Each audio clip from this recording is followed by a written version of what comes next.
view. It's early for me. I'm in California this week, and it's the crack of dawn out here. So for you Illinois Cubs fans, sorry about that. You had a good run, but didn't get close enough. I'm in Colorado. The Rockies didn't do as well either, so we're all suffering together. When I think about library security, it's always a good time to talk about this issue because we want to do it before there's an event.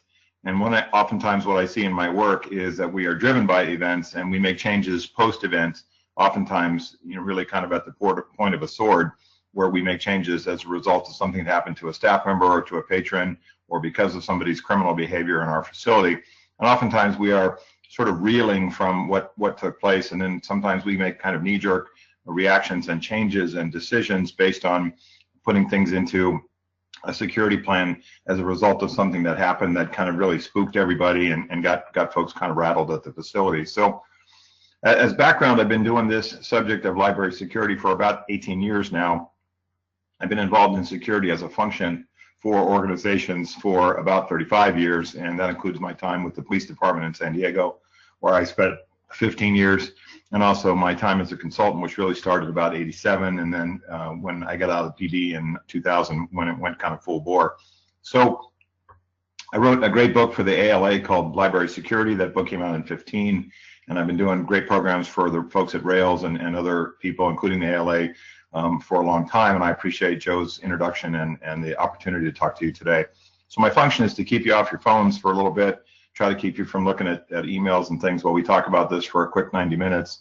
The slides, I hope, will serve as a primer and a template for you as to do a security assessment for your library facility without needing a security consultant. And what I mean by that is that sometimes, you may get pitched by the big security companies, or have some conversation with security practitioners that are, what we would call aggregators, people that install equipment and things like that. And oftentimes they're really driven by their need to sell you expensive equipment for things that you might not necessarily need. You don't need a $100,000 camera system. Sometimes we can solve the problem with things that are on hand or on site. I mean, one library facility that had a problem with people sort of lurking in the corner of the stacks. We put up a big convex mirror that was in the corner, and it showed what down to the floor of the facility, and that solved the problem. So I'm a big believer in doing things that are creative and practical and not expensive. And we're going to talk about ways to do things in terms of security fixes and solutions that really address kind of an issue related to what I would call psychological security over physical security. And so how do we create a mindset? How do we create an environment in your library facility that feels safe and that it seems safe to people, it seems safe to the staff, it's safe to the patrons, and do it in a cost-effective way? And I think sometimes we can overthink security and get kind of tied up in the expensive, part of it, which relates to pulling wire and installing expensive physical devices and things like that, when we really want to go back and kind of look at what are the problems we're trying to solve. And one of the things that I think about in libraries is that we really have 4 spaces in a library that need protection.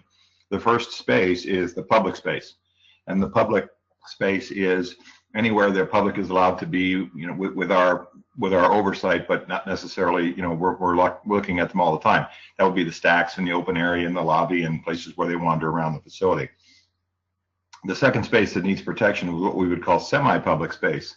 Those could be training rooms or meeting rooms or places we allow groups or associations or other people to come in and use our facilities with permission. So it may be a room that, like a genealogy room, for example, that we unlock and allow people to go inside there. So that's a semi-public space. The third choice would be a private space, which is where employees sit with their stuff, their backpack, purse, wallet, cell phone, desk, work area, workstation, where they keep their things, and that needs to be protected. And then the fourth space would be a semi-private space, which is just employees only. And so employees only are allowed to go back into the rear area, back into the office area, back into the part of the facility where the patrons and the public are not allowed to be. What I typically see in libraries is that sometimes we don't do a really good job of protecting that semi-private space, which is the access, the transition area from where the public is into where the employees go. So some employee is sitting there eating his or her lunch, and then some guy standing there going, where do I pay this fine, or where do I turn in this book? And you go, how'd you get back here? How did you get into this part of the library, without our consent or permission or even knowledge? In fact, sometimes they just wander right in. And I often see that we are trading security for convenience, and so we'll leave the door open that goes from the public stacks area into the private area where the employees are, because it's a hassle to use our key. And so I get that conversation with people a lot, which is, we come and go through here all the time, and it's a hassle to use my key, so I'll just leave the door propped open, or we'll put this little weird chain across the entryway or something odd like that, instead of just saying, you know what, this is a employees only semi-private space. We need to keep it covered with a key card access or a hard key. So we'll talk about this sort of trade-off for security, for convenience, which sometimes happens because there has not been an event. And if we have an event that drives people to think about security, it's much different than if nothing bad's ever happened. So I want to kind of catch you before we have an event that leads us to this conversation. My contact information is below. I've got some good information on my website for library people. There's a good piece of material about my book and the training agenda that I use for the half-day program that I teach, where we include library security as a constant conversation. So I encourage you to go there and certainly email me if you don't have anything in the chat that you want to talk about, or you want to catch me later as something that's specific to that. Feel free to email me. So if we get into the conversation of why do we do security assessments of a library facility, there's a couple of things that I frequently hear from library directors and other people that sort of relate to the library world, which is, and sometimes I think this conversation comes from the attorneys or city attorneys or county council that's around you that supports your efforts as an entity for a city or a county. And sometimes there's a sense that if we assess security, we somehow put ourselves on notice. And as a result, there are plaintiffs' attorneys out there licking their lips and hoping that something horrible happens that they can point to and say, well, see, you didn't do this and you didn't do that. And as a result, my client was injured. And really what I think about is that we are always on notice about our physical security, our psychological security, what we do to keep patrons, information, facilities, the staff, the financial instruments, things like that, to keep those things safe. We're always on notice for that anyway. Think about liability from the standpoint of a place like Disneyland or Disney World. I've done some work over there in both locations, and Disneyland and Disney World, on average, have a serious injury accident every single day that they are open. Every single day at Disneyland in Los Angeles and at Disney World in Florida, they have a serious injury accident where someone goes to the hospital in an ambulance. And when you think about that, it's a kid broke his foot, or somebody fell in a lagoon, or somebody cut themselves or something like that. But Disneyland has one of those types of issues every single day. As a result, Disneyland has a pretty high insurance and liability piece because of the people that come in there and what goes on, but they don't close down Disneyland or Disney World because of that. As soon as you open your doors at the library, you're already at 100% liability the minute you open your doors for the first day. The idea that we can minimize this liability with information, we can minimize this liability with a thought towards protecting people. We have a process in place, and that this process does not really go to some sort of idea that we have to fix every single problem in the library. And we can be working on some things. We can be on notice about stuff. We can be making changes as our time and our budgets and the feasibility allows. And what we're going to talk about in our conversation here today is how you measure three capabilities, three factors as to whether or not you make any changes at all. One is the cost, obviously. The other is the culture of your library, and the third is the feasibility. So the culture of the library may say, we don't use ID badges here. Our employees don't do them. Our staff doesn't like them. And I say, great. If you don't want ID badges, that's fine. If you want, name tags, that's cool. But if you don't want ID badges, that's fine if it just doesn't fit the culture. Some libraries have, a key card access that the staff wears around their neck and sort of lanyards or has clipped to their belts. That's fine. And then the third part is the cost is one and the culture is the other, and the other is the feasibility. So you say, it's not feasible for us to tear out walls and to move, desks and things that have been bolted down here since the 1950s. It's just not feasible. And I say, great, then make other changes as necessary around those three issues. So it's cost, culture, and feasibility. We'll talk about that. But the idea that sometimes we are sort of fearful about lawsuits or liability or plaintiff's attorneys, And if we write something down about a security fix that we need to meet, somehow we're on notice. I disagree. You're already on notice anyway. There's already a sense of liability attached to your business the minute you open the door because you're a public facility. So I think anything that you can do that decreases that sense of liability, and that's through a security assessment. It's through having a written report that you can refer to. And keep in mind that when we do the report, and I'll talk about this, that we refer to them, and this is a specific reason, we refer to them as options, not recommendations. So I say we have the option to do this, the option to do that, meaning there's a cost of feasibility and a cultural component sort of built into that, so subterranean level. But recommendations, there's one of those sort of hot button words that attorneys like that said, well, you know, the library had 100 recommendations in this report about security changes, and they only did 99 of them, and as a result, my client was injured by the one that didn't get done. That's sort of a ridiculous example, but what we're trying to say is options mean we have some choices, and some things may have a higher risk priority or risk matrix for us to do rather than others. When I do security assessment reports and I see something that's glaring, I talk to the client right away, and I don't say, don't wait for my report for this. I'm going to tell you about this immediately. For example, one significant concern is fake cameras. So sometimes we've seen libraries put in fake cameras outside the building or fake cameras inside the building. You know, something you could buy at Costco or at you know, online at Amazon, which is a little box with a camera lens on it and a little red light that blinks. Sometimes people have put those up and said, well, we'll fake out these bad guys and burglars and whatnot by having a fake camera. Well, the liability for that process is pretty immediate, because if someone was to say, I expected that someone was monitoring or recording what happened to me and it didn't happen, you know, we get sued pretty easily. So if I saw something like a fake camera, I'd stop the assessment and say, this has to come down right now.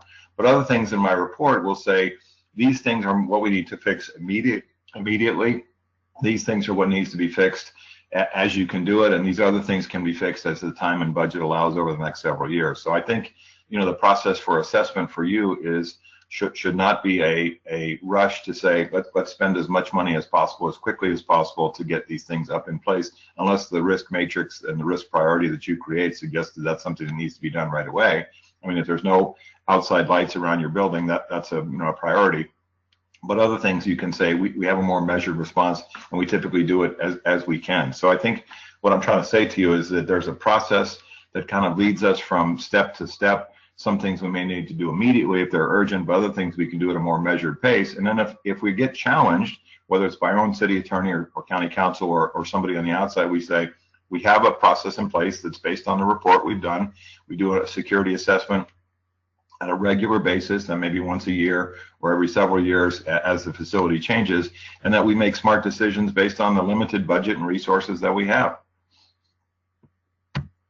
So going back to this conversation of the big three there, the cost, the culture, and the feasibility, and calling them options rather than recommendations, that's an intentional choice. And so any security changes, whether it's policy or additional personnel or bringing security guards into your facility, which we'll talk about, new equipment, exterior to the building, or new equipment interior to the building, or things that we do for staff like panic alarms or key card access, should be weighed and measured and discussed for the installation and the putting these things into place at the cost, the culture, and the feasibility.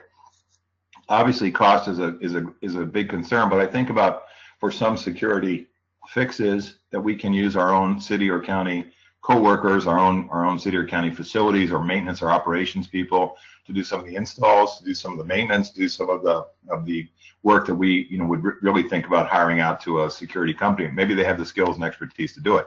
I've talked to lots of people that work in maintenance and for city government. I worked for city government for decades, and I talk to a lot of people who say, I have the skills to do this, and we do these things for my agency. We do these things for various buildings, including the library. That could be useful, that you don't have to go outside for that kind of support and help. So that saves money right there.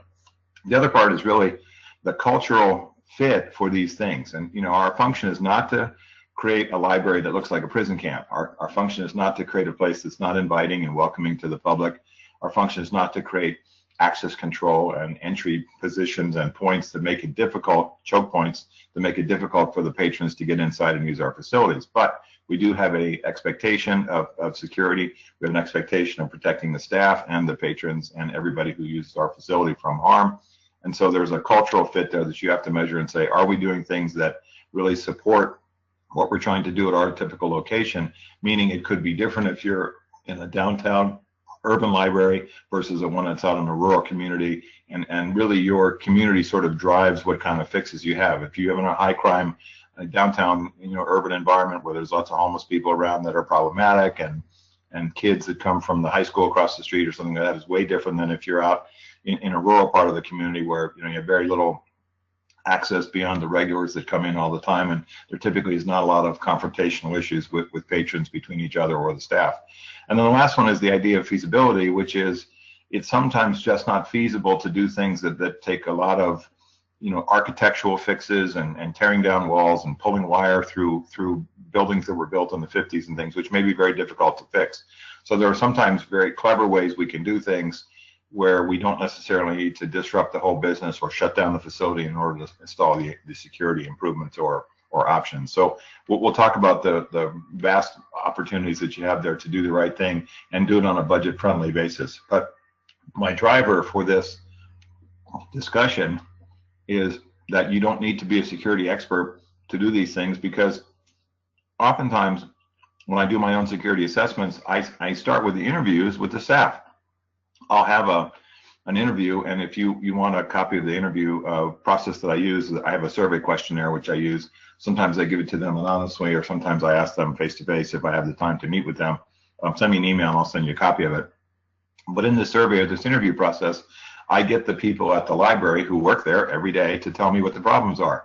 And the reason I do that is I want to look smart as possible, and I look like a genius if I address those issues in my report and in my conclusions that give them the most concern, that have the most potential for problems or pain for them. So I don't guess, even though I have a doctoral degree in business administration, a master's in security management, and a BS in psychology, and a BA in English, and I was a cop, and I've written 21 books. I don't guess what their problem is. I ask them, and oftentimes they tell me things that I do not necessarily see on my initial inspection, and when they fine-tune it, they tell me before I start the security assessment process. I go, okay, now I get it. I didn't see these particular concerns prior to this conversation with the staff and with the leadership team, and now I do. So I oftentimes start with a survey process just to get the idea of what I want to look at as being accurate, not just what I think is the problem, but what they tell me is the problem. So you think about the people who need to be involved in the assessment process, and it doesn't mean all these people need to walk around with clipboards and cameras and take pictures at any regular time as one big mass group, staggering around. But we think about who might be walkthrough partners on an occasional basis or on a necessary basis to say these people have to be here for us to have this conversation. And oftentimes I bring people along in my work anyway who are really kind of the keepers of the keys of the facility. And that may be a longtime employee who's been there 20 years and knows everything about the building backwards and forwards.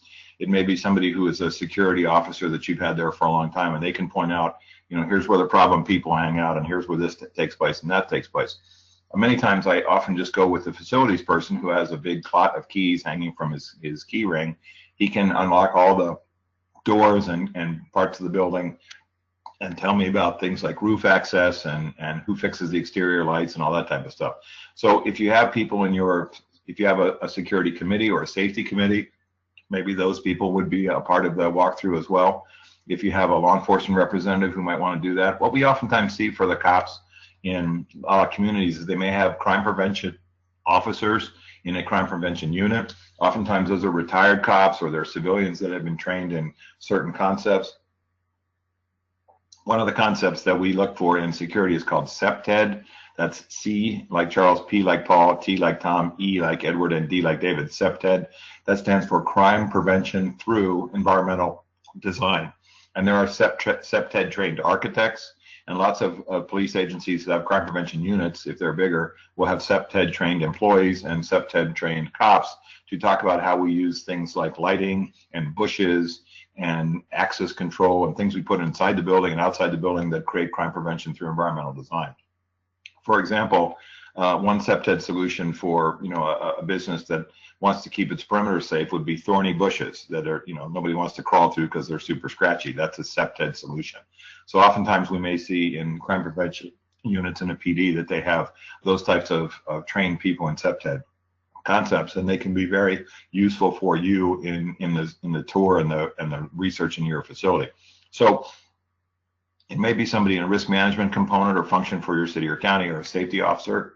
It could be somebody who is just simply a knowledgeable employee, or a supervisor that can help kind of walk us through those parts of the building that really have problematic issues that we don't typically think about, but they see it or they deal with it on a regular basis. So we walk through the exterior of the building, around it first, parking lots included, then we go to the interior, and we kind of have an exterior facing inward perspective and then an interior facing outward perspective. And what I oftentimes do is just use my cell phone camera, take a picture, and then note where I took the picture as best as I can, and then use that to point out opportunities we need to make fixes, or where things are going really well, and it's a good example of what we need to do more of. So it's a security fix, or an opportunity for us to use this to say this would be useful in another part of the facility, or it's a security gap which we need to address right away.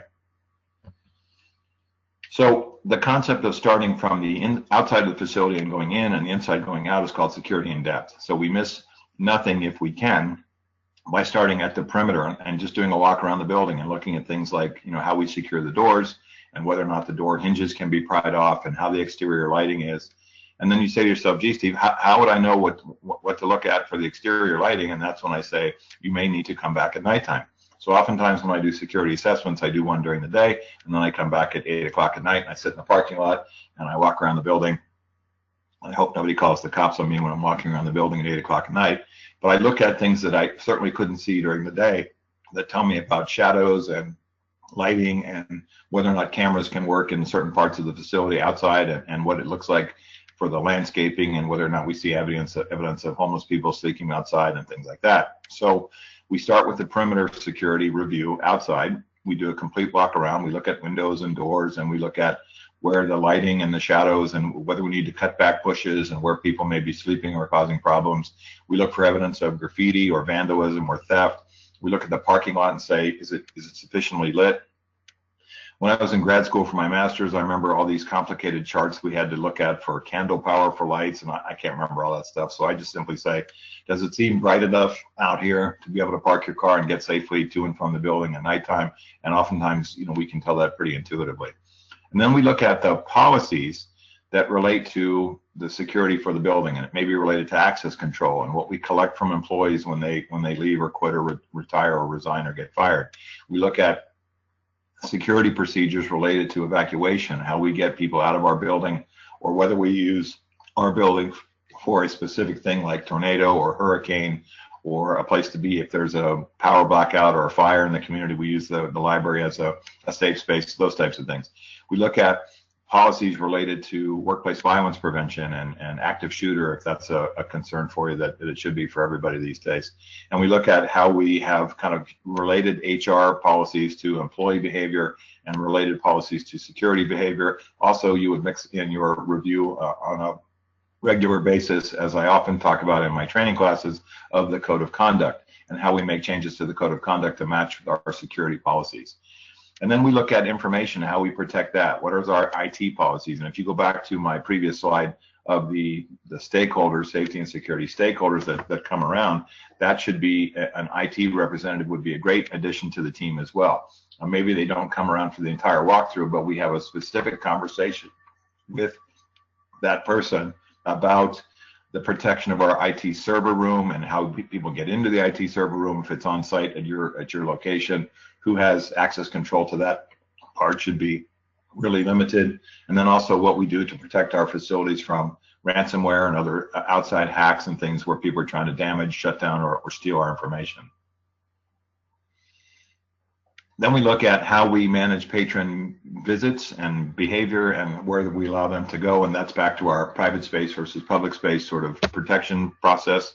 We look at any visitor or vendor management issues where we say we have visitors coming in to meet with people, and what rooms are they going to and where are they allowed to be. Same as the vendors. And you think about all the vendors that may be connected to your organization. Could be cleaning crew, could be the guy that stocks the soda machine, that cleans the copy machines for you, that fixes things for you, that's an outside repair or outside vendor. It could be delivery people, FedEx, UPS, things like that. What are our process to make sure that those people are getting into where they're supposed to be and not getting in where they're not supposed to be? And then the last one is, what do we look at in terms of internal theft controls to make sure that the staff is not stealing from anybody, and then external theft controls, which is that patrons are not stealing from anybody. I know it's hard to imagine that we would need internal theft controls, but sadly, a lot of things that relate to information disappearing or financial documents or fiduciary instruments disappearing oftentimes come from one very small internal theft related staff member who has a substance abuse problem or some other issues that drive him or her to do these things. So we don't like to think about that possibility, but oftentimes that one small person can do a lot of damage with their theft behavior, and that's what we call in the security world sort of an insider threat. And the insider threat could be a disgruntled employee or somebody who has a financial or substance abuse issue where they steal from the organization. And we see this all the time, where employees quote unquote intend to pay the money back, but then never do until they get caught in some kind of financial audit. So it's not that I don't trust people, it's just I pay attention to not only the external folks that we do business with, but also the internal people that may have an issue which drives them to this type of behavior, rare as it may be. So we also look at first aid, and one of the things I'm seeing in the first aid world, besides just the presence of first aid kits and CPR training for employees, and also even if you have the luxury of AED equipment in your facility, is the use of tourniquets. What we are seeing now, and this goes back to my workplace violence world, is the idea that we have a campaign in the United States called Stop the Bleed. And Stop the Bleed is a 1-hour training program which is driven by the healthcare professionals in your community, and they do a Stop the Bleed program based on a national protocol that they've created, which talks about the value and use of tourniquets. People that are injured in traumatic incidents oftentimes bleed to death, and we have a sort of a gap in our approach to how we keep these people alive and safe by using tourniquets, which we really changed our protocols, and we have a new process on this. So what I do now for AED machines is I also get some $10 tourniquets off of Amazon, and I'll put those into the AED boxes as well, and staff can be trained to use those things and fairly quickly in even an hour. And then we look at how we protect the money, whether it comes in through grants or funding or donations, or there's a box in the lobby that somebody puts money into, as they walk by, their change or their dollars, we use that. How do we protect all the cash or the cash equivalents, which is credit cards if we take those things, and how people pay, and what we do with the money in terms of vaults and safes, and is there a process to how people get the money to the city or the county treasury for your agency so that it can be deposited into your accounts, those type of things. Then I look at the police response to your facility. Is it sheriff's department? Is it PD? Is there some crossover? Do you have PD for some parts of your library district and sheriffs for other? Do we have a 911 approach in our facility, or is it 911, meaning we have to dial an outside line first to get 911? What's the fire marshal's response? Has the fire marshal been through doing an inspection once a year? Is there a fire control system in there? I often look at the fire control system too for the IT room. Is there a gas system in there, or is there a water system inside the IT room that protects the computers or damages them like crazy if the water ever goes off? So I look at the PD response, I look at the fire department response. Where would they stage? Where would they set up? Does the fire department and the PD have access to maps of our facility? Can they locate the exits and entrance? And if they had to respond to an active shooter, would they know how to get up and down the 2 or 3 or 4 or 5 floors that we may have in our multi-story building, that type of thing. Then I look at the workplace violence response, and I'm a big fan of the Run, Hide, Fight videos that we see. The Department of Homeland Security in the city of Houston, Texas did one, so I highly recommend that. There's also a video that I use for training for active shooter for library people, which I like quite a lot. It's not designed for library people, but it's really designed for millennials and students. It's done by the University of California system. So if you put UC, University of California, into Google or YouTube and ask for Run, Hide, Fight, it'll pop up. It has a white screen. It'll say Run, Hide, Fight on it. It's a cartoon. It's animated, not like Bugs Bunny cartoon, but animated in kind of a clever way. It talks about all the things that the Homeland Security, DHS, City of Houston, Texas video talks about, but just in a more sort of millennial specific way, more an employee friendly way. I like the video quite a lot. I use both of those in training, so take a look at which one you like and think about how you incorporate that into your training for staff development, or just a conversation in staff meeting with all staff that you show them either one of those videos once a year. So what's our workplace violence evacuation approach? What's our run, hide, fight approach? What's our response to the rare possibility of an active shooter? Now, you think these things don't happen, and I agree. There was a shooting last year in Clovis, New Mexico, at a library where 2 library staffers were killed and 4 were injured by a 16-year-old kid with a gun. So, as a workplace violence threat assessment guy, I look at the totality of these incidents, and while they're still rare, we're still seeing 30 a year, which is a disturbing amount of these mass attacks. And again, we want to make sure that the library is just as protected as any other city or county building. Then I look at the policies and our response and our approach to what we do for security drills and practice, and there's a couple of those that are really dynamic. One would certainly be a weather-related event. The other would certainly be a fire, which is probably the most common, even though fires are pretty rare these days because of good building codes and fire equipment, suppression equipment, and we have good evacuation procedures, and a lot of people know what to do on a fire, even though it's a stressful event. And then the other part is what we do for the security evacuation. If we had to, we have a dangerous person in the lobby, somebody with a weapon inside the facility, want to get as many people out of there as possible. But how do we move people that could be difficult because of physical disabilities or physical injuries or age or other things where we have to get these people out of the building quickly? So do we have protocols to put people into rolling desk chairs if they can't walk quickly, and we could roll them out to the street? Do we have an ability for staff to carry somebody out if they were injured or that type of thing? So that's where that emergency response part comes in. And I like systems where we have a little bit of structure, which would be a fire warden or somebody that's been designated in your facility as the person in charge for an emergency, to be able to round up people, whether they use the intercom over the facility PA system, or they use a megaphone, or they use a whistle, or whatever I've seen oftentimes that people use to draw attention and say we need to get out of the facility. Then we write a report. And the report is oftentimes a conglomeration of various people's advice and opinions as to what physical or psychological or process or training or policy security improvements we need to make. And we do the report in such a way where it's a draft at first, and we fine-tune the draft, and then we create a final version which we distribute. And then the implementation of the report should be fairly quickly for those things that are need appropriate, where there's a high need to make changes, and then over a span of time, 6 months to 1 year, where we say, let's get this thing put into place and do as many of these things as we can within the cost, culture, and feasibility. And then we follow up on a yearly basis to look and see whether we're on our plan, whether we're doing what's necessary to make appropriate and smart and clever changes to things without breaking our budget, but making security a priority and not just waiting for it to be driven by some type of small or big event. So let's start at the back end in the beginning of this and start at the outside of the building and go in. And so when you walk the exterior of your library, what is the feeling that you have?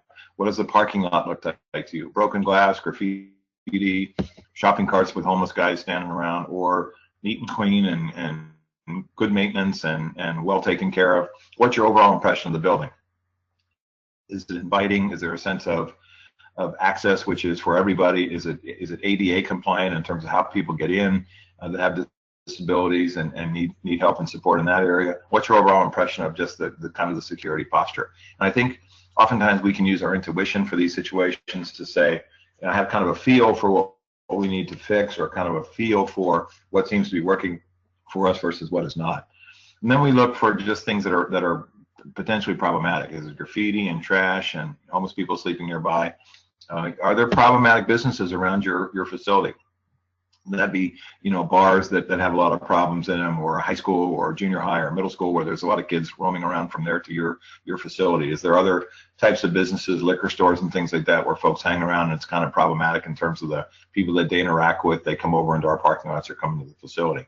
Do we need landscaping fixes? And oftentimes I look at the exterior of libraries and I say that, the bushes and the trees and things and all the stuff that's around the actual building need to be trimmed back in a pretty dramatic way.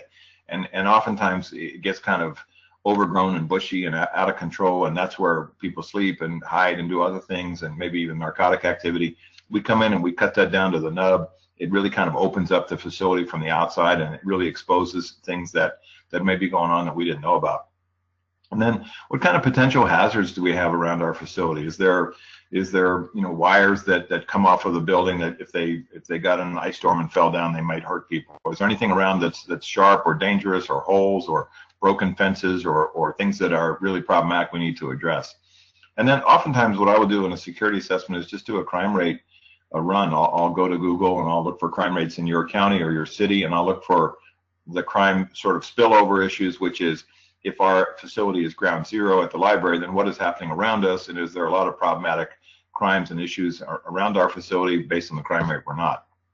One of the other things I look at, and this is the ex-cop in me, is the sex offender registrant list as well for your community. Oftentimes, when I do school site assessments, we'll figure out how many registered sex offenders there are around the location, and sometimes in certain locations where I've been, it's very problematic. It's amazing to me how many of these folks we have right near our facility. Now, that doesn't mean they're problematic or dangerous or going to sexually assault every patient that comes in, but from my perspective, in terms of the security function, I just want to know who's around us.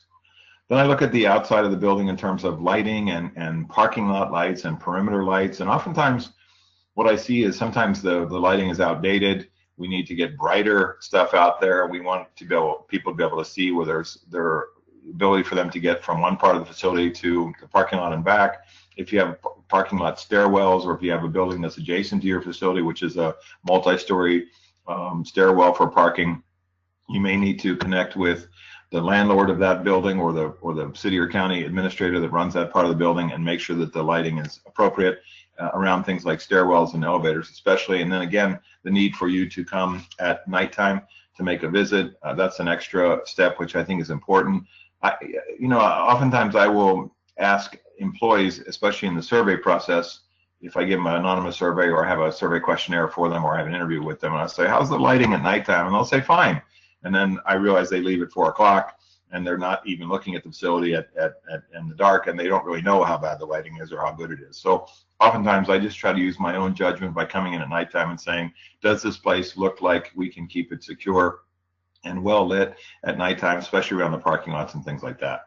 So as you look at the exterior, you're looking for things all around access control. So if real estate is all about location, then security is all about access control. Do we have doors that close and lock tightly? Do we have doors that staff goes in and out of all the time and they don't shut? Do we have doors that don't close all the way, and if somebody came by and they yanked on the handle, they could come inside? Are there any hardware problems, door handles, hinges, things like that we need to fix? Do we know, as we walk around and we look at the utility rooms or the panels or the places where we have gas or electric or telephone or IT coming in, that those doors and rooms are shut off and locked? Are the panels locked with padlocks? Do we have chains on the gas and water and other places where people could shut things off into the building? And then, if we have security guard as a function in your library, which is pretty rare, but if you have it, do they have posted orders? Do they have a set of guidelines for their exterior patrols? What are they looking for? Who are they talking to? Who do they have to tell to move on, or who do they invite into the building based on their behavior, et cetera? And then I look at things around the building and say, what's the chances that some sweet little old lady confuses the gas pedal for the brake and drives her car right into the front of your lobby? I've seen that before. Do we have bollards, which are those concrete barriers that are sort of decorative that we put in front of the glass doors and things so people don't drive up onto our property? And really, I look at also just in terms of convenience for the patrons and helping people. Do we have good signage? Here's how our parking rules are, and here's our signage about where you park and where you get into the building, and here's our signage about hours of operation, things like that. What I really look at sometimes is people have a sense of this seems very obvious as to what we're going to do here, but then again, it's not obvious to the patrons, and so they ask a lot of questions about things that we think is pretty obvious, but we don't have enough signage. So I'm really big on signage that gives people every opportunity to figure out how to get into and use our facility without having to track down one of our employees. So if we look at access control as a big part of security in any public building, one of the challenges that I see sometimes in libraries is you may not own the building. You may be in a shared use facility. So your library is also as part of an office complex, or your library is also part of some other multiple use place where we have different kinds of tenants that may be city or county related or even private sector related. I've seen library branches in strip malls where they have a small branch there, and so you may not have the ability because of the landlord to make a lot of physical security changes without permission. So I don't suggest that we tear down walls and do things without telling the landlord, but I'd like that to be a partnership. So if you're in a place where you don't necessarily, and it's not always this case, but if it is for you, you don't always have complete control over your building because it's a city or county owned facility, then you've got to meet with the landlord and say, this is the things that we've seen in our security assessment, and here's the changes we'd like to make, and work out some kind of compromise that's what's most appropriate.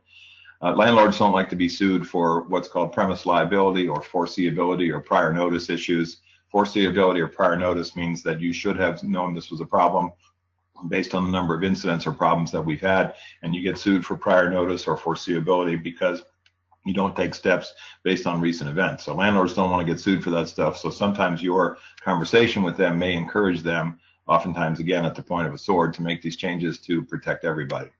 So if we look at access control as being a big driver, then what are our access control systems? And I'm a big fan of key cards. I know they're expensive, but I think they pay a lot of benefits that's different than hard keys, and here's why. Let's say that we give every employee a key to the building to get into the library, and they come in through the rear door or the employee entrance or the warehouse door, or where you park the truck to load the books and boxes in every day, and they come in through that way. If somebody loses the hard key, oftentimes the culture of the organization or being an employee, they're embarrassed to tell their boss that they lost the keys. They feel like they could get fired, or they'll get punished or disciplined in some way. So they won't say anything. They won't tell anybody they've lost the key. They'll borrow somebody else's, or they'll try to get one made. And first off, I often tell people, just because it says do not duplicate on the hard key that you give somebody, they take it to the locksmith and go, hey, for $50, will you make me 5 of these? And the locksmith sometimes does that. So if we look at hard keys as being susceptible to being lost, then we go back to the fix as if somebody does lose a hard key, which is, do we rekey the entire building? And I've been involved in projects where people have rekeyed the entire building at a cost of $50,000. So I'm a huge fan of key cards, and I like key cards for a couple reasons. Employee loses it, you tell them, hey, if you lost it, shame on you, but here's a new one. Let's move on with life, because now the old one has been deactivated and we get back to business. With hard keys, oftentimes they won't say anything because they're embarrassed or they don't want to get in trouble, and we have all these keys floating around. So whenever anybody tells me, oh, we have a hard key system, but we have good key control, we have a grandmaster system and keys are signed in and out and we know who has them, I go, that's great, but it's not true. They don't have very good key control if they have a hard key system. So I oftentimes look at facilities in terms of, is the library lobby a separate entity which is double doored? That's oftentimes for weather in certain parts of the country. Can we secure the doors from the inside and have someone sort of trapped out in the exterior lobby as necessary if they're threatening or dangerous or they have a weapon? That's sometimes a possibility. Do employees come and go through the same doors as the patrons? Do they come and go through the same entry or exit door that's just an employee only portion of door? And do we have that marked with signage that says, employees only, not for patrons use? And then do we have exterior cameras in the parking lot? Do we have exterior cameras over the door of the entrances and where the patrons come through? Do we have exterior cameras over the doors where the employees come through? And oftentimes those cameras can be problematic for a couple of reasons. One, sometimes they're really old. Sometimes the technology is quite outdated.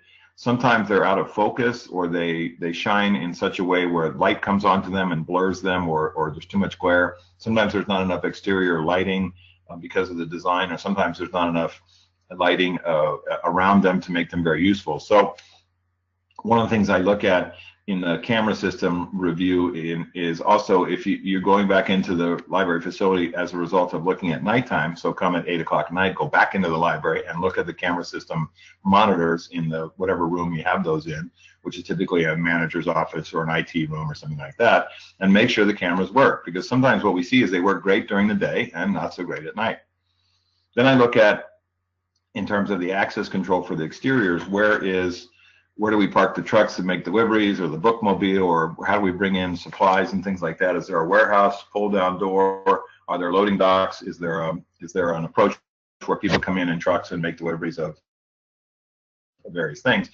I also look at roof access. Sometimes we see ladders that go up to the roof, and sometimes we see hatches and things that are made out of fiberglass that if someone got onto the roof and they kicked a hole in the fiberglass, they could do sort of a Spider-Man thing and get down into the building. I have a client in Florida where they just had that issue. Some kids, we think it's kids because they hadn't been small enough to get inside the hole that they created in the roof hatch. They came inside and did a bunch of damage and broke a bunch of stuff and caused a big mess. They came in through the roof hatch. So I always look at how we secure that stuff. Then what kind of burglar alarms do you have, if at all? And do you have a panic alarm system inside your facility? And is it in the circulation desk or various other places? Has the burglar alarm been tested? Has the panic alarm been tested? Does the panic alarm and the burglar alarm do what usually happens, which is ring to a outside vendor provider, and then they call the police, or they call your facility and ask what's going on? What's the protocol for that? What kind of fire suppression system do you have in your building? Is it hoses? Is it smoke alarms? Is it heat detectors? What do you have? And then oftentimes, this is a small thing which gets forgotten, is a Knox box. And a Knox box is a box that the cops and the fire department have the key to. And it's oftentimes mounted outside the facility by the front door, and they open it up with their key, and they get inside your facility by using the key that we have stored inside there. The value to a Knox box is they don't have to break the window to get inside your facility as necessary for a burglary call or something like that. So one of the things I see about burglar alarms is that oftentimes they're not well installed, or they're super old. The sensors themselves are not state of the art, and so it goes off all the time. There's a lot of false alarms. Weather causes false alarms, wind, things like that. So we stop using them. And then we have a system where employees don't remember their codes anymore, or they never use the codes, or we have too many employees that have the codes, and instead of saying just managers and supervisors should have the codes, not everybody. Or if everybody has the code, then we give a specific one to each employee who comes in for the day, so that we know exactly what person turned the burglar alarm on or off. And then I'm also sort of puzzled sometimes when we have vendors and maintenance and cleaning and janitorial people coming in, and we give those folks the burglar alarm code, and they come in and turn it off, and they clean the facility, and then they leave and they forget to turn it on again. So I'm not a huge fan of haphazard burglar alarm processes. If we have one, we need to use it correctly. If you have one and you keep it turned off, ask why it's always been turned off, and create some policies and approaches to get it back up online. So if we go back inside the organization and we sit down with the policy and procedures manual, we want to look at things related to HR and all the things that we get from employees when they are terminated or they leave. Their keys, their key cards, their badges. Do we log them off the network systems? Do we make sure that they have physical library property that they need to return to us? What is the collection process for employees who leave? And then what are our policies and procedures for how we give out keys, and how we give out access cards and badges and things like that? And what are our visitor policies for someone who wants to come and meet with the library director? Do we have a policy for that? What are the vendors, what access do they have? Can they come into the facility and go anywhere they want? Do they need to be escorted into the back to pick up packages or to deliver things? Do they deliver things to the front desk? Do they need to go into other parts of the facility to do repairs or work? Do they need to be escorted by staff to do that, or can they go by themselves? Do we have a system of alarm codes?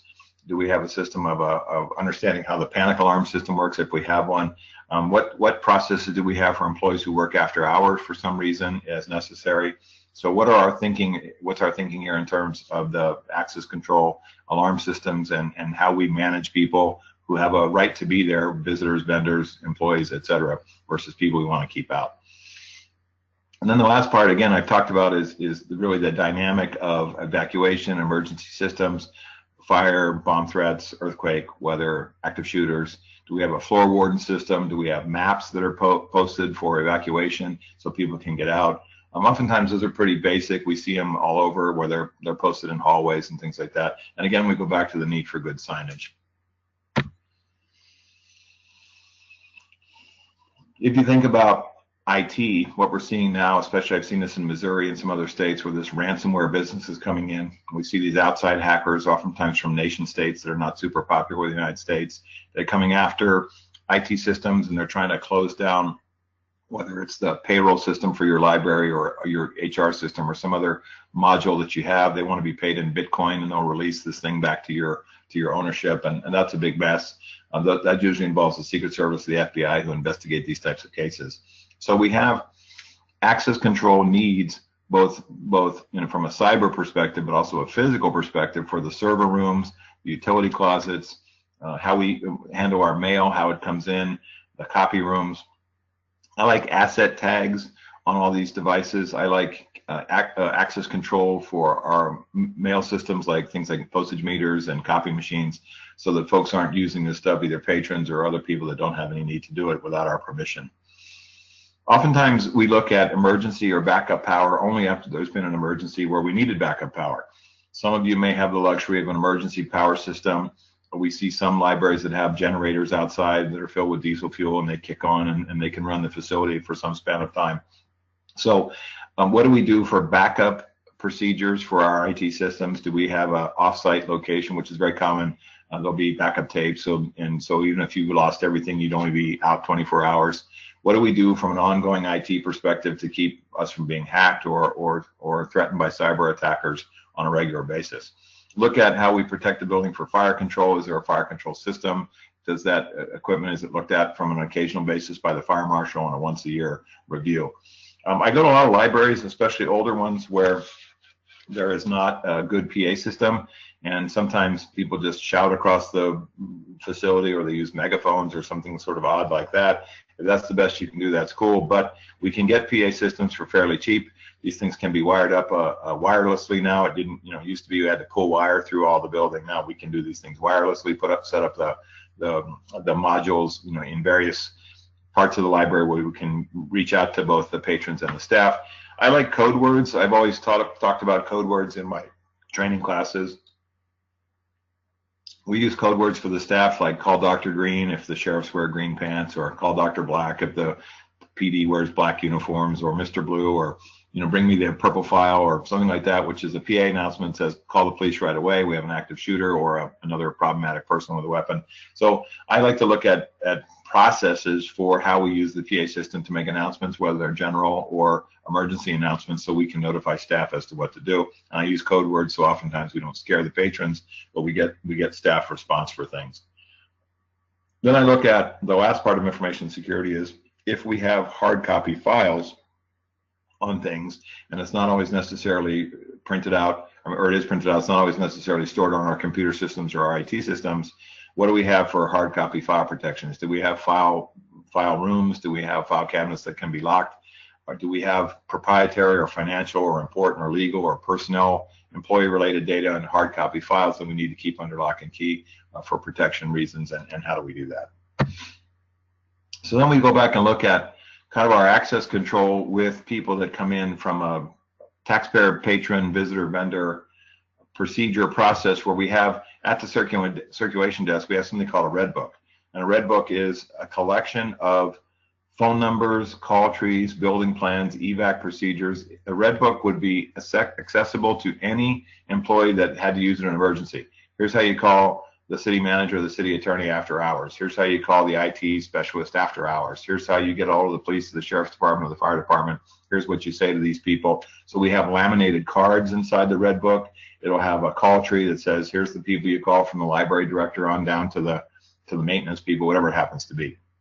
So the red book will always sit at the circulation desk or the primary employee patron crossover point where employees see patrons coming in the door, and that's kind of the centralized location for information, where we could grab that red book and go behind the scenes and make phone calls, or we could grab the red book and call from there if we needed to.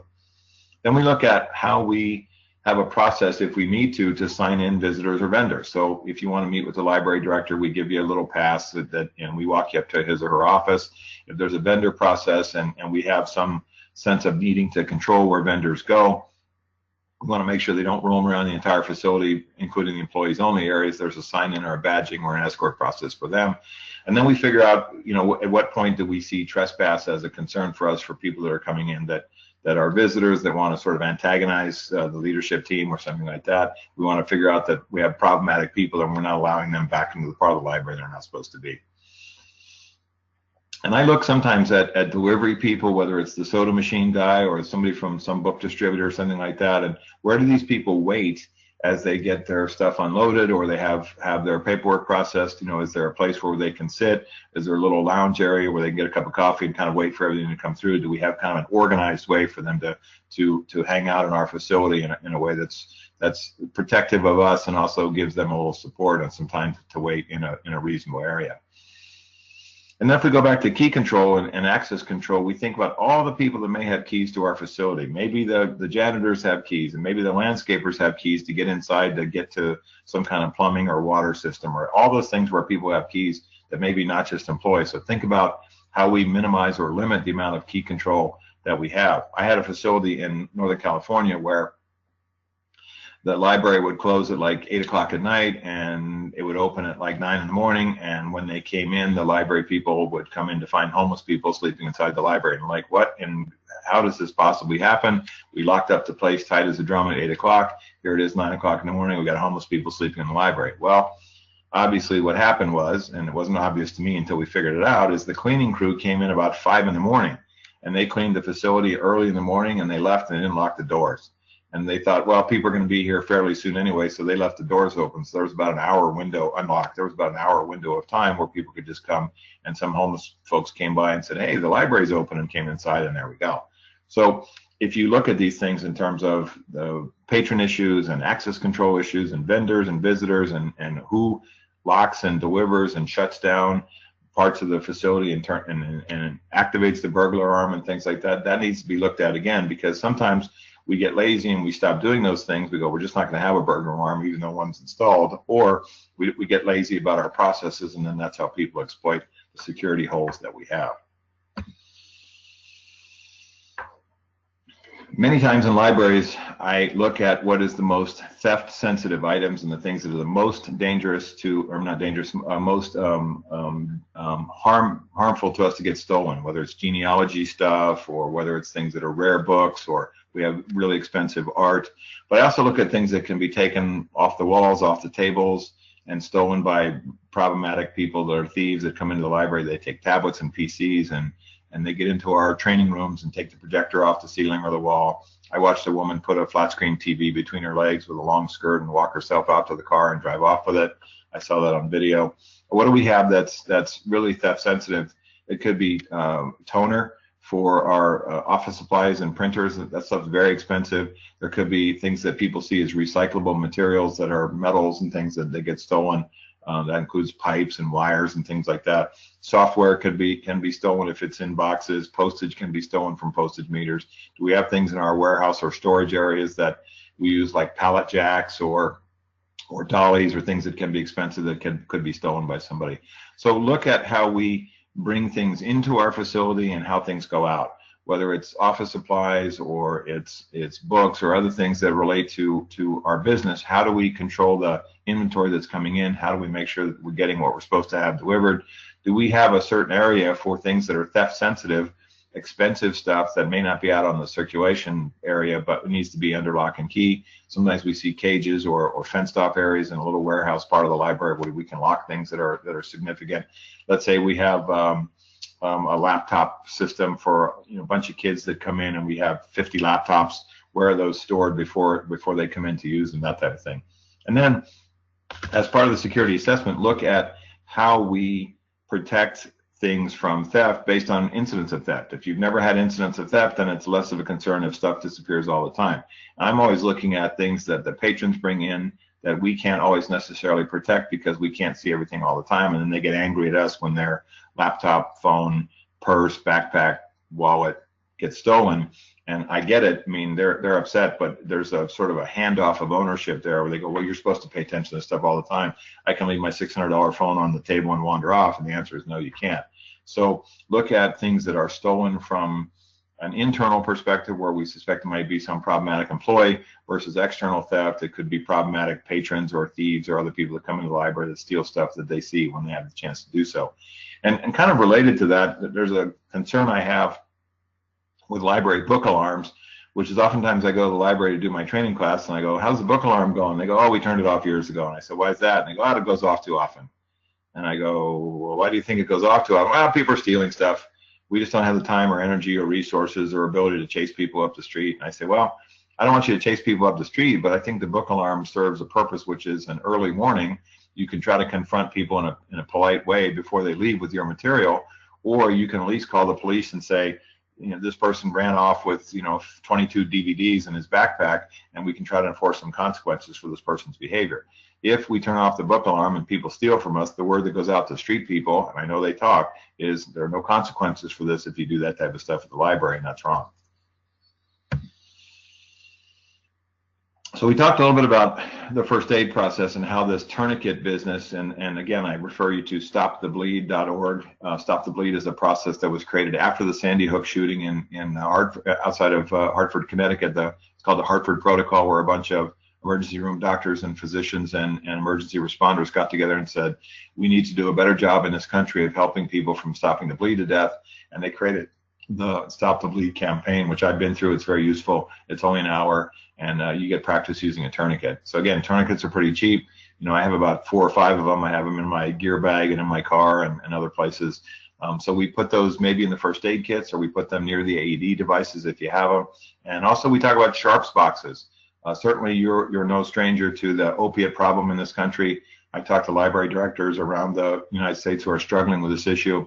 Sharps boxes in the restroom are not a perfect solution, but I think it does give at least some sense that maybe some of these people that are using needles for legal or illegal reasons may have some sense of using the sharps boxes, which can help us a lot.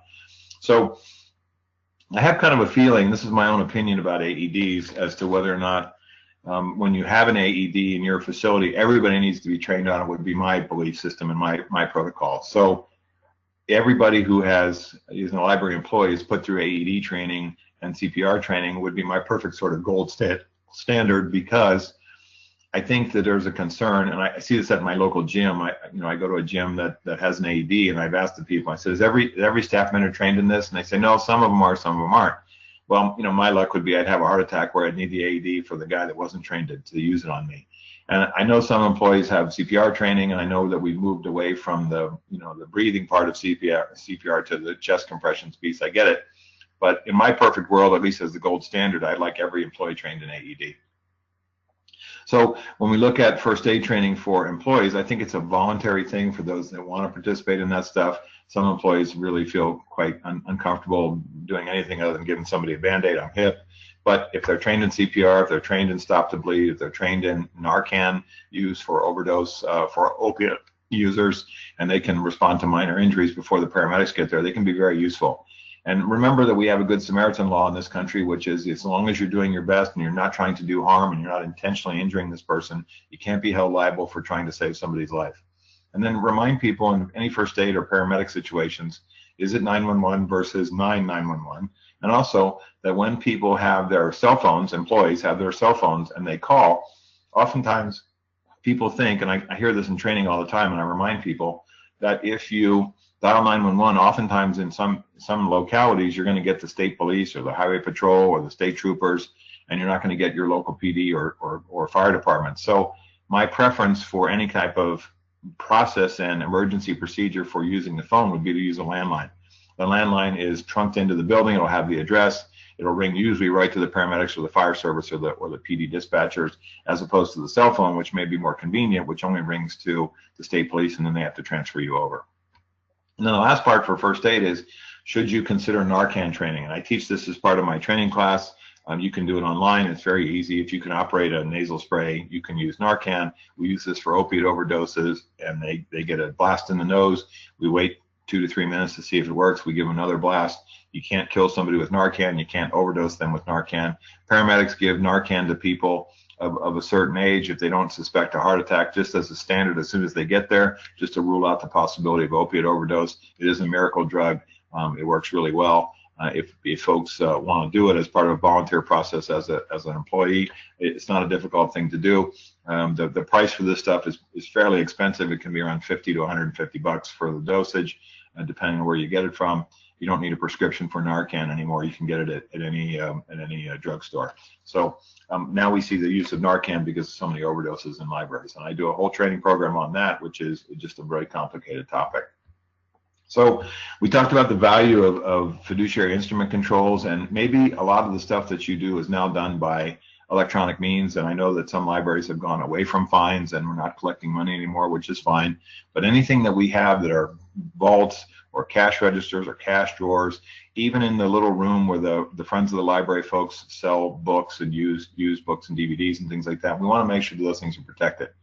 And what I oftentimes see, especially in kind of old school library processes or old school processes where we have employees going to the city hall or the county building with a bank bag every day, or even I've seen library employees drive to the bank to make the deposit on a daily basis, and they leave the building with a big bag marked bank on the side, and they get in their car every day at 11:30 and they drop over to the bank, and then they go to lunch. We want to change those processes. We want to change the bank runs, and if you have a lot of money coming into your facility for whatever reasons, let's say you have a big event or something like that where you're charging or something like that, we want to make sure that we protect our employees and how things get to the bank or how it gets to the city or the county treasury that gets deposited there. If for a lot of my clients that do things that have a lot of cash involved, they use an armored car service, and I say, I have churches, for example, as clients, and they take in a heck of a lot of money on Sundays. And I said, Monday morning, we're going to have an armored car service pick up the money and take it to the bank. And then look at your internal audit procedures for how we keep track of the petty cash and how we reconcile things. And sometimes we're really on the spot and down to the penny on some of these things. Other times, not so much. So what is the process you have that keeps track of what monies and revenues that you're collecting and what monies and revenues you're paying out, especially from a physical cash standpoint, credit card receipts, access to accounts and things online that only a certain number of people should have.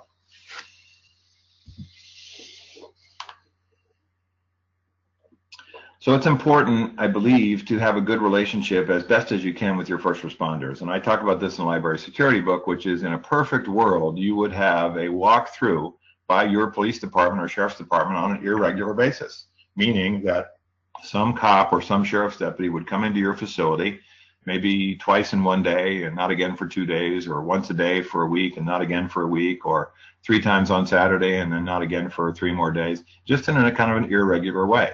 And so we want the PD and the sheriffs to come in, say hi to everybody, walk around, be visible, be present, check the restrooms for the staff as necessary, check the stacks, go upstairs, go downstairs, walk the whole perimeter, and then say goodbye. And then come in 2 days later and do it again at a different time. So how you get that process to happen is sometimes we say, well, I know there's a cop that's responsible for this facility, but I never met him or her. I think you have to step up and call the watch commander, call your PD, call your sheriff station and say, who is the beat deputy or the beat officer that has this beat as his or her responsibility? Can you get him or her over here? Can we have a meeting with this person? And just say, hey, let's say hello. Can I get your cell phone number for non-emergency things? Can we talk to you about security incidents or security incident reports? Can we give you copies of things about incidents that have been problematic? And can we have kind of a partnership here? So here's my biggest secret for getting the best use and response from the police, which is let them use the staff restroom. When I was a cop in patrol and I had to go potty, I would go back and use the convenience store restroom that the employees use or something like that, because no cop wants to go to the bathroom in a public restroom because they have to take off 35 pounds of gear and they just don't want to do it. So if you say, hey, you want to come by and get a cup of coffee, or just say hello and just say, parenthetically, anytime you want to use the staff bathroom, feel free. They're like, what? What'd he say? What'd she say? Oh, and then they suddenly put you on your list of a place that they can go potty in safety. So that seems kind of stupid, but it's actually true. So if we have a connection to the local PD and local sheriffs that there's a walkthrough on an irregular basis, then the message we're trying to send to the problematic patrons is you have to guess when the cops are here. And I think the public feels a little bit pleased when they see the cops come through. It encourages better behavior inside your facility. They sit outside and do their reports or exercise their canine dog or whatever it is. It's all sort of a partnership. And I say to cops, look, these are city and county library employees. You're a city or a county employee. You need to have a better connection with these folks, and you need to be more visible than you are, and don't just show up when you're called. And so that's an ongoing process, an ongoing discussion. I just did a keynote in San Diego for about 500 library people, and I met with my old boss at the PD, who was a captain, and he said, here, give my phone number, my cell phone number to the library leadership when you talk to them. And we set up a meeting afterwards to have a big conversation about how police respond and how they deal with mentally ill folks and homeless people that are problematic and thieves and drug addicts and things like that. And it was a great discussion. And that discussion would not have happened unless we got all the stakeholders together to talk.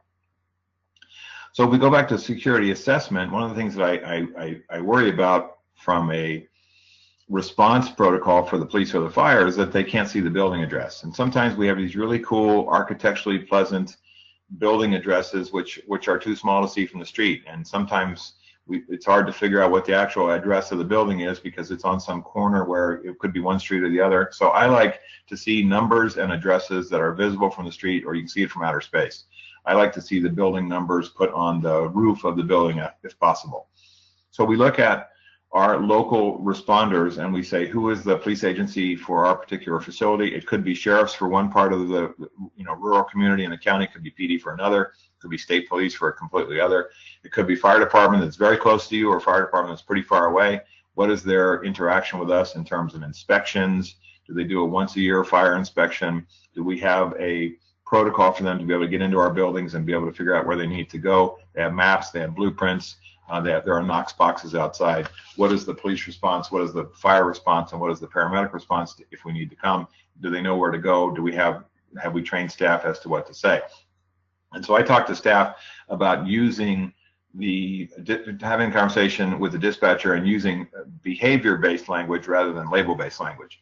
There's some nut in the facility. There's a crazy guy in the parking lot. Those things may be true, but what we're looking for is a more descriptive discussion to say, there's a guy in the library. He's got a knife. He's doing this. He's dressed like this. We've got everybody cleared out of the way. He's waving it around, whatever it happens to be. But we have our employees, our training. We've given them training to have them talk about behaviors and to be good information providers and provide what is necessary for the cops to know what to do when showing up.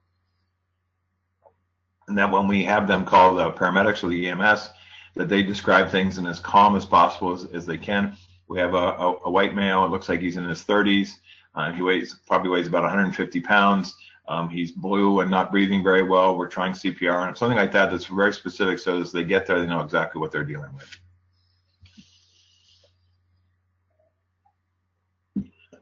Sorry. The workplace violence process in this country has really evolved. I wrote the first book in the country in '94. We were really sort of stuck on the post office idea as where these things were happening. Now we see, and we look at the subject, that people of all ages and races and genders do these things. Males and females have done these things. Age is not a separator. We've seen 13 and 14-year-old perpetrators and 60-year-old men. If we look at the workplace violence prevention response in this country, it is really driven by the run, hide, fight model. And run, hide, fight, again, you could use the Department of Homeland Security YouTube video. I think about 50 million people have seen that video. You could use the University of California run, hide, fight video. What we talk about in the video for workplace violence responses is identifying potential safe rooms. And as part of your security assessment, you can say, our break room could be a good safe room. The place where we store the file folders or the mops or whatever could be a good break room. Now, we don't designate break rooms. We don't designate safe rooms. We don't say this is the one place everybody should go. The bad guy could be an ex-employer, current employer, or somebody that knows our design. What we say is make any safe room we can in the library. It could be restroom, break room, conference room, supervisor's office, training room, someplace where we can improve the door hardware. And maybe it doesn't have windows, or it has things inside we can use to barricade, like copy machines or bookshelves or things like that, or carts. What we know from these perpetrators is that they have a window of time inside their head, and it's typically about 8 to 10 minutes before they know the police response is going to come. And the police are either going to shoot it out with them or they're going to kill themselves before the police get there, and that they have a very short time to be able to get in to do the harm that they want to do. As a result, what we know about run, hide, fight is if we can get employees and patrons stuffed into as many small rooms as we can, and we can lock and barricade the doors and shut the lights off and keep them away from the doorway, the fatal funnel. Or we can train employees to move patrons out of the building and away from danger as fast as possible, getting them out of the way of the bad guy with the gun or out of the way of the police. Same as the reason when you go into the safe room, to get out of the way of the bad guy and to stay out of the way of the police. We're going to survive these incidents. And then a couple things on the slide that are germane. One is that we have seen good success in the workplace violence prevention process, where we have some type of threat management or threat assessment or critical incident team. I just did training yesterday for a team in a library, where we talked about for about 2 hours all the possible things that might happen, ranging from medical issues to bomb threats to workplace violence threats to domestic violence crossover involving employees who have a domestic violence issue, and the perpetrator may come to the library.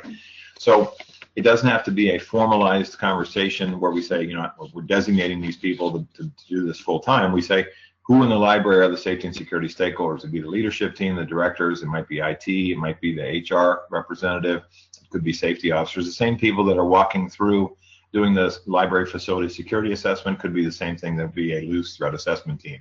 Can we get these people together to talk about a problematic patron, a problematic event, something that's happening, something with kids or adults or that's going on a regular basis and we need to address?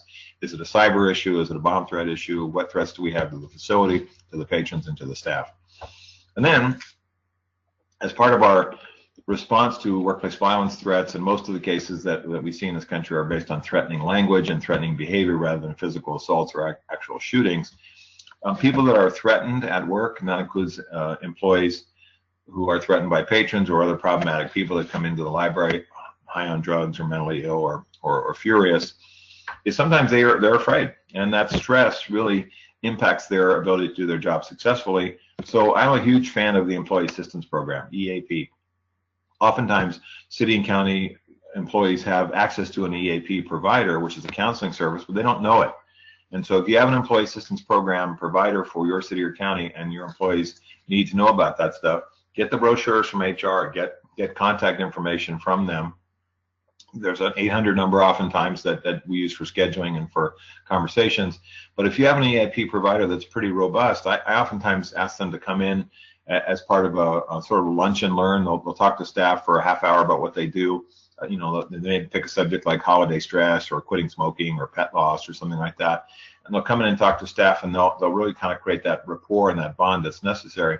So if any staff members feel fearful or stress or anxiety as a result of their interactions with problematic patrons, that they have a resource. And so I'm a big fan of EAP, and I use them quite a lot as a referral for the issues that I'm facing in the security world. So as we get down to wrap-up time, I want to talk about some evac issues here. What do we do to think about improving the emergency evacuation response for our facility? And it's really going to be driven by what you face most often. Now, I'm in Colorado. It's certainly snow, and it's certainly fire. And when I was living in San Diego, it's certainly earthquakes and fires.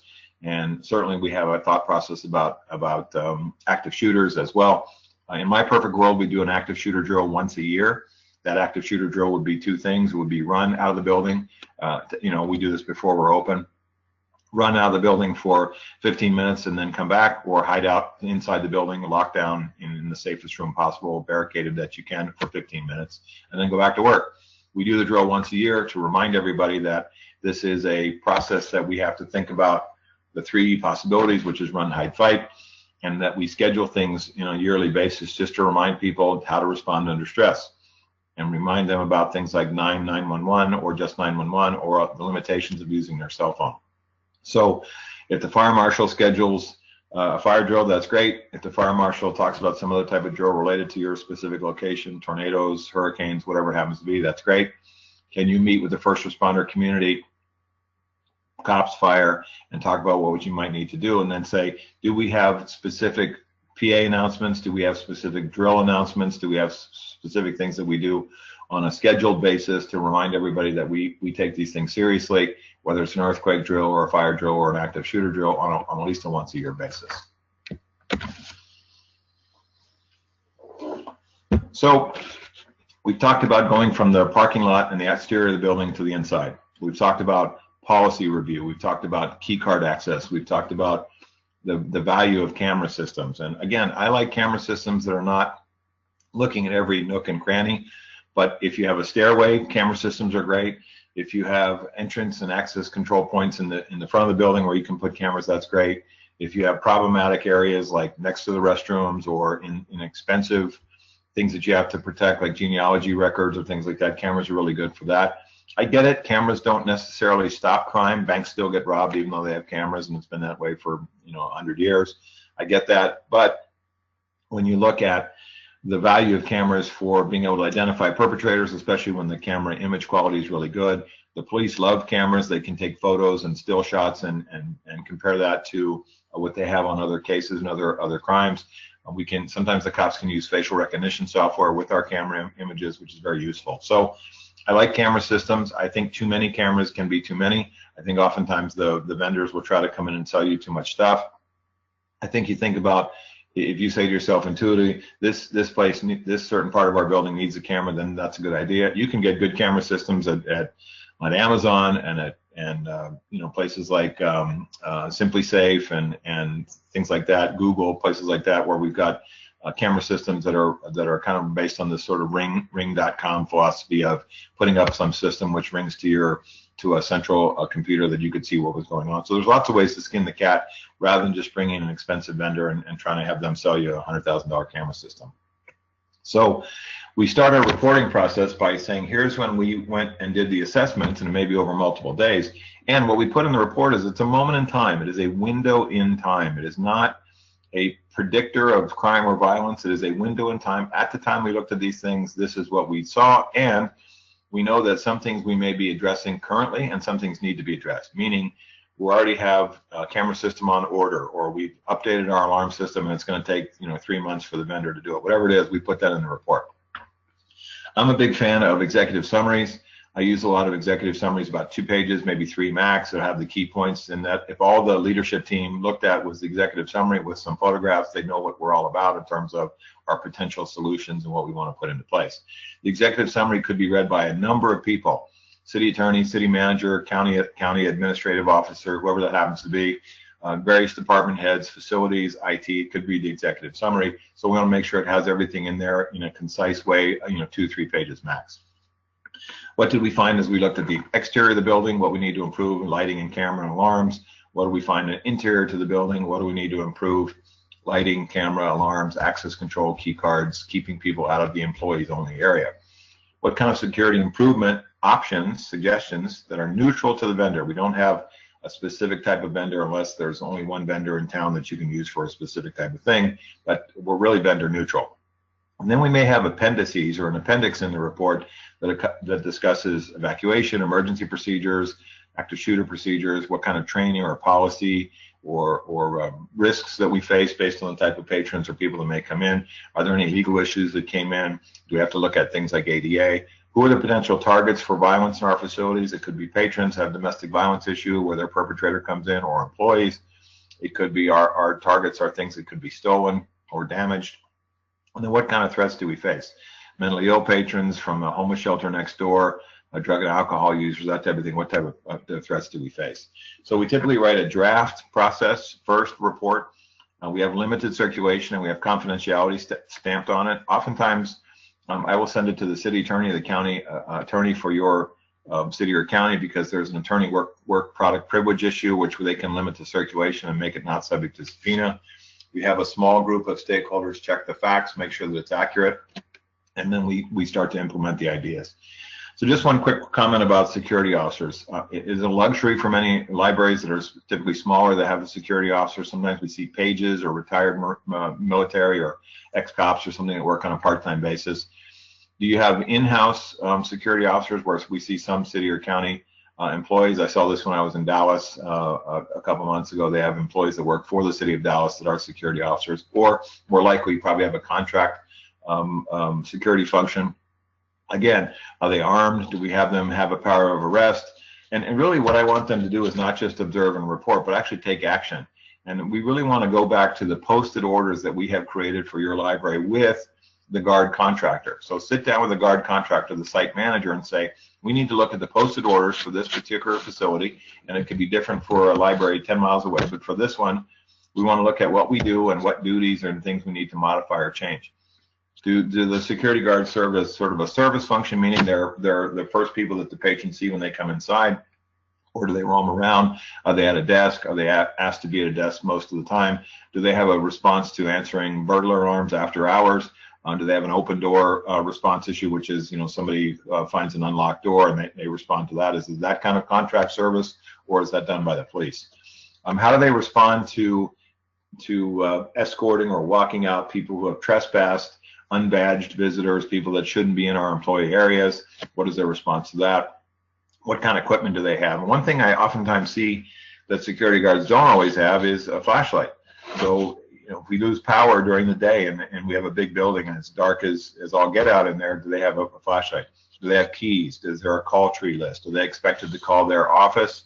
Are they expected to use a radio or a cell phone to call their dispatcher? What is our emergency protocol for them? Do they have to go around and check various time clocks that are installed around the building on a regular basis? And how does the staff get a hold of them inside the facility? Do they call them by radio? Do they call them by cell phone?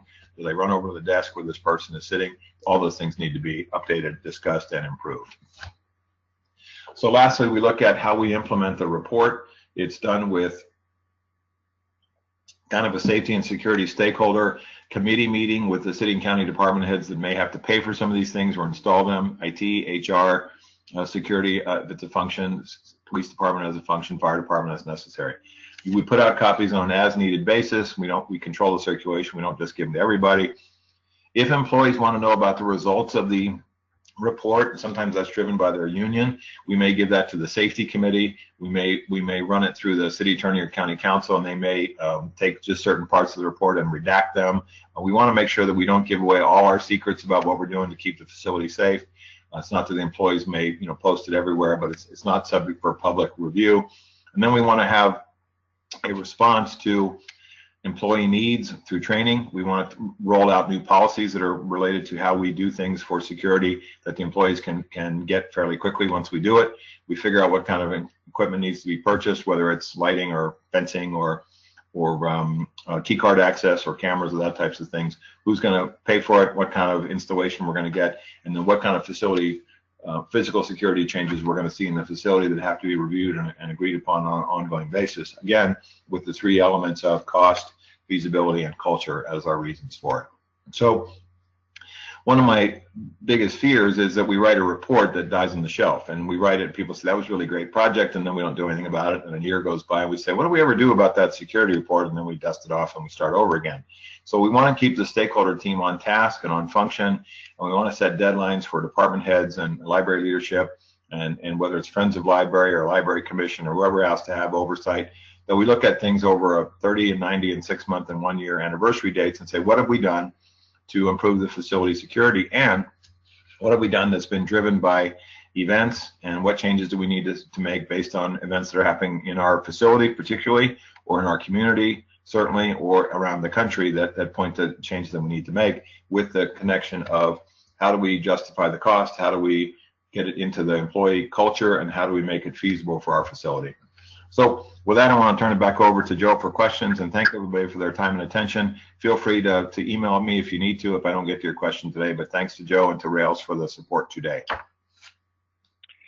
Great, thank you, Steve. While we let Steve take a breath after giving us a whole lot of information these past 90 minutes, we do have a few minutes, there are 2 or 3 questions. While you perhaps think of those questions, I will again remind you, we did record today's webinar, so if you have staff or perhaps even trustees at your library that would benefit from seeing all or part of this, that will be available on the Rails Continuing Education Archives page within the next week. If anyone was, you should have received it by email, but if you didn't, there is a PDF copy of these slides on the Rail GoToWebinar control panel that you see under handouts. So feel free to access it, as some of those slides might be a reminder for you. So Steve, the only question so far that has come in, though we've gotten a few comments that people found this to be very informative, and to thank you for that. One person was hoping you could just go back to something you said early in the webinar about sort of the fake security cameras, and restating again why you see that as being potentially problematic for libraries to be using.